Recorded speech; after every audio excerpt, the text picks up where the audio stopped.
Hey, okay, let's talk about this little checklist of, I would call them prerequisites for then being able to progress ahead and start adapting your body composition in the future. And it goes without saying that it's also situated alongside a effective strength program. So let's dig right in.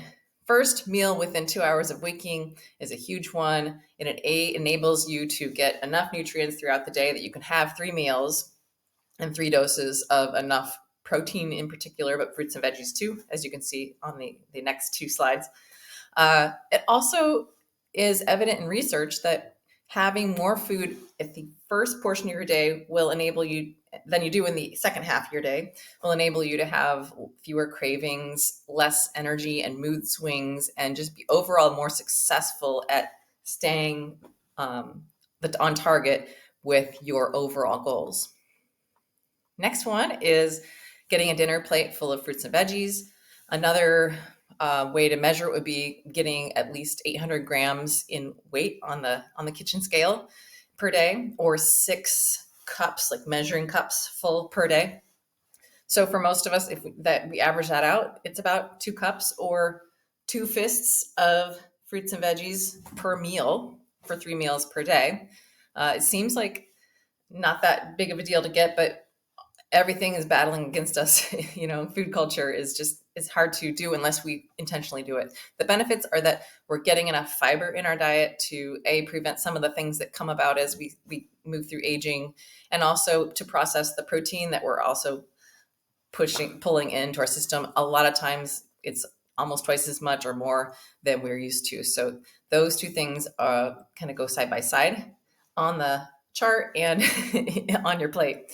So let's move on to that one, protein needs. Now this 0.7 grams per pound of body weight is the low end of having enough. In fact, now I think it's pulled up to 0.8 in studies of perimenopausal and mostly studies of postmenopausal women. For some reason, us middle-aged people are too busy to participate in studies.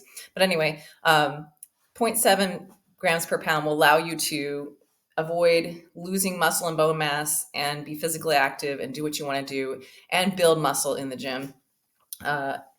So that's a great starting point. A lot of us are working at the RDA, which would be, in my mind, a minimum recommendation just to keep you out of the hospital of 0.3 grams per pound of body weight.